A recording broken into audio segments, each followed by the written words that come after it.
اللہ वस्सलातु वस्सलामु अला रसूलिल्लाह।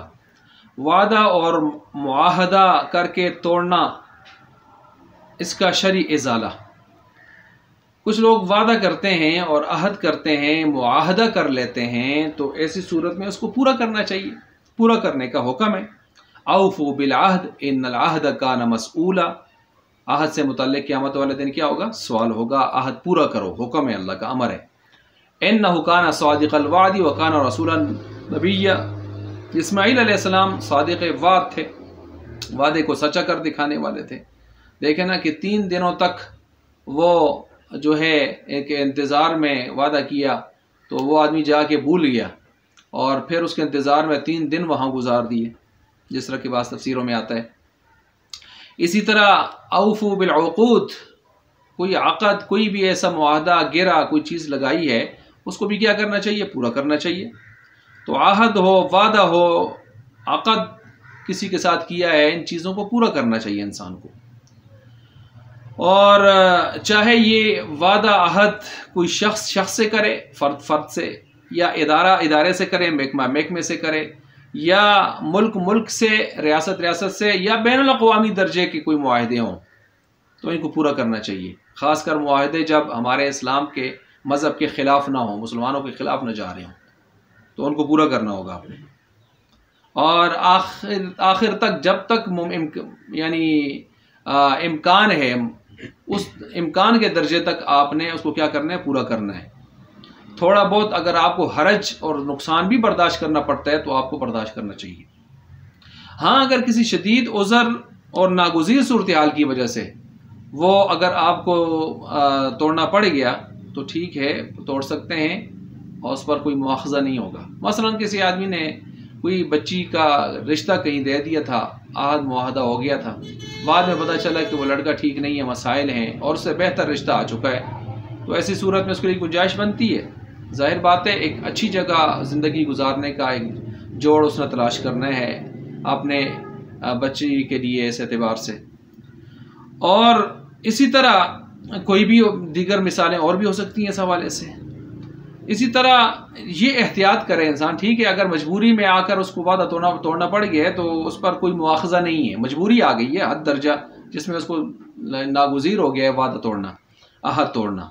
लेकिन फिर भी बेहतर है कि इंसान तौबा इस्तिग़फ़ार कर ले, बेहतर है।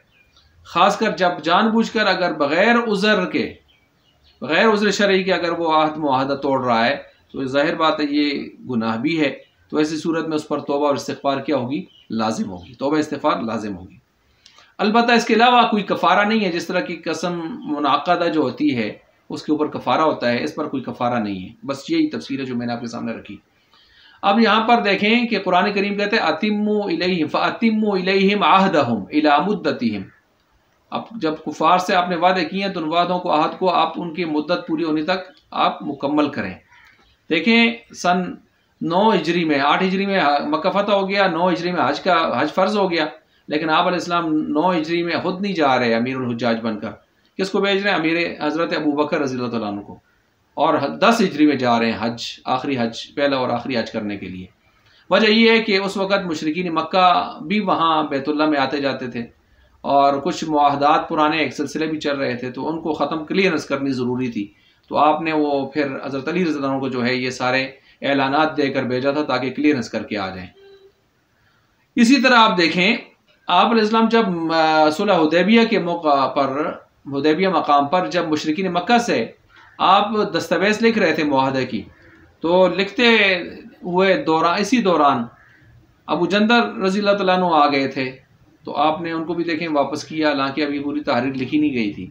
और जब तहरीर मुकम्मल होगी तो अबू बसीर भी आ गए थे, तो उनको भी आपने वापस किया था, उनको भी आपने क्या किया था? वापस किया था।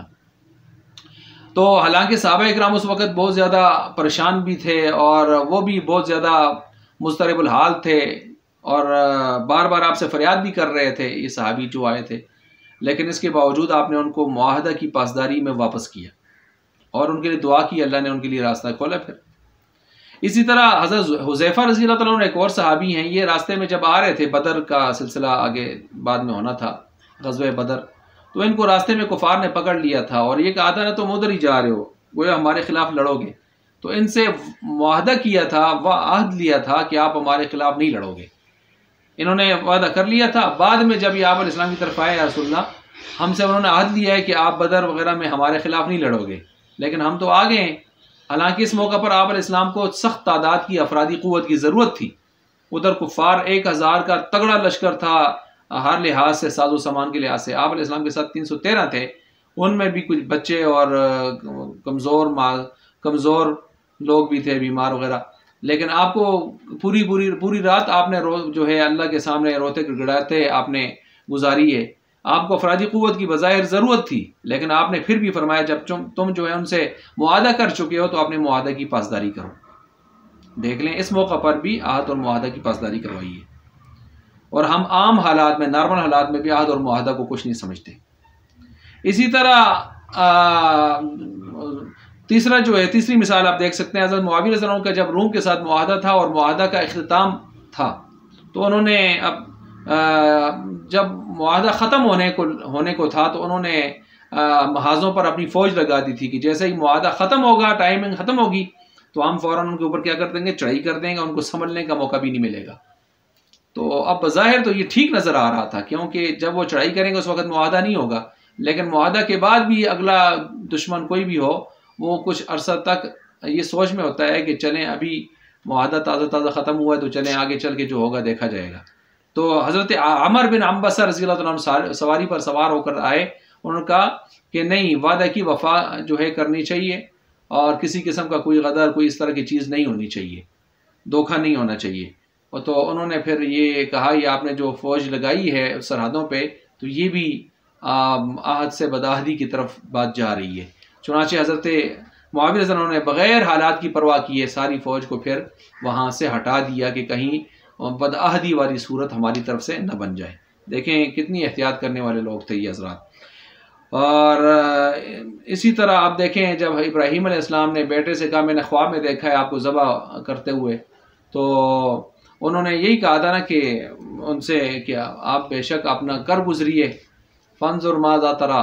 تو انہوں نے یہی کہا تھا نا افعل، کہ آپ کر گزریے، انشاءاللہ ستجدنی انشاءاللہ من الصابرین، آپ مجھے صبر کرنے والوں میں سے پائیں گے. تو یہ دیکھیں انہوں نے پھر اپنا وعدہ کیسے پورا کیا، اور کیسے ان کو لٹایا گیا، وہ لیٹے، اور جو ہے کس طرح انہوں نے ذبح کرنے ہونے کے لیے اپنے آپ کو پیش کیا، اپنا وعدہ پورا کیا. اپنا وعدہ انہوں نے کیا کیا، پورا کیا. تو یہ ان کی تعریف کی گئی اس حوالے سے. تو بہرحال عہد اور معاہدہ کر کے انسان کو حتی الامکان اس کو پورا کرنا چاہیے، ورنہ اعتماد اٹھ جاتا ہے. اور اعتماد ایسی چیز ہے کہ جس پر پوری دنیا کا ایک نظام چل رہا ہے، قائم ہے. اللہ تعالیٰ سمجھنے کے عمل کرنے کی توفیق عطا فرمائے.